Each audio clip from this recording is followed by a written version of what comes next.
For the first time this year, the UCI Women's World Tour heads to Northern Europe for the opening Belgian race of the season, and the sun was out for the OxyClean Classic Brugge-De Panne. Yeah, having a Belgian sponsor and having a Belgian WorldTour race is pretty nice. So hopefully we can show the jersey again. This race suits us really well with the team. I think we have a strong team for this, and yeah, we'll see. Yeah, we have a young team, but we have a couple of good sprinters and also strong breakaway riders. So in this race, we go for top results. Yeah, there is too much wind, and there is the strong team for catch a echelon and for arrive in the small group for take the good sprint. I hope me and my team are ready for this.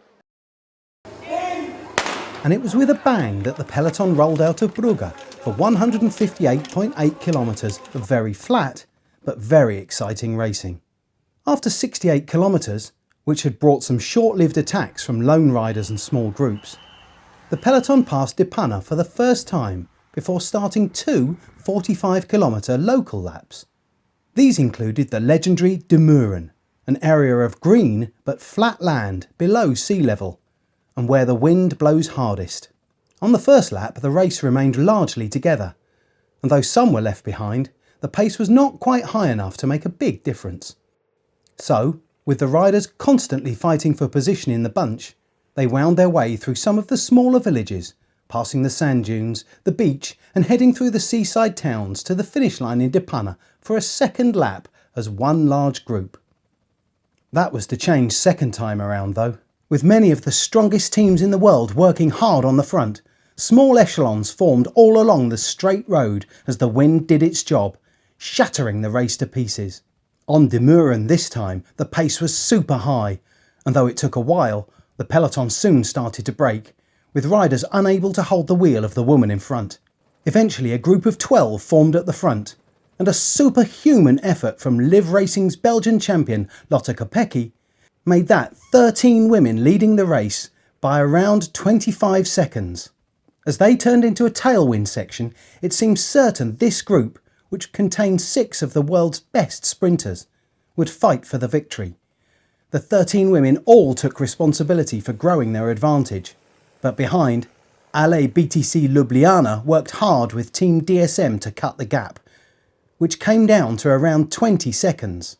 But then, with the sprinters in the leading group getting ready to battle it out, with 10 kilometres remaining, Team Bike Exchange's Grace Brown launched one of her trademark solo attacks, quickly gaining a lead of around 20 seconds. The Australian has won many races this way, and as the kilometres ticked away, her lead was coming down too slowly. She entered the finishing straight, and though they were close, with more than 500 metres to go, she was still in control, and Brown whooped in delight as she took her first UCI Women's World Tour victory.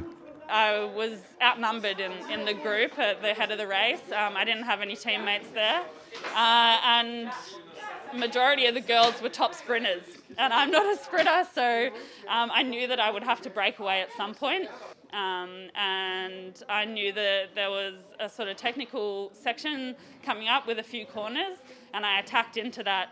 And yeah, that was quite successful. I got a gap quickly, and then I just held on 9 long Ks to the finish line. Yeah, at first I was thinking, it's a quite far away, so we're gonna catch her again, because we were in a quite big group with some really strong riders, but also Grace is super strong. So yeah, today was her day. Behind Brown, Movistar's Emma Jorgensen won the sprint for second place, with SD Works' Belgian Jolien Dora third. After her huge effort to reach the leading group, Lotte Kopecky was fourth. Elisa Longo-Borghini continues to lead the UCI Women's World Tour overall standings, with Marianne Vos second and Cecilia Uttrup Ludwig third. Grace Brown moves up to fifth place, while Emma Jorgensen is sixth. I never expected wearing this jersey, so I'm super proud, and I'm gonna wear it with honor. In the UCI Women's World Tour youth standing, Emma Jorgensen is now leading overall, with Sarah Gigante and Evita Music slipping down one place to second and third respectively.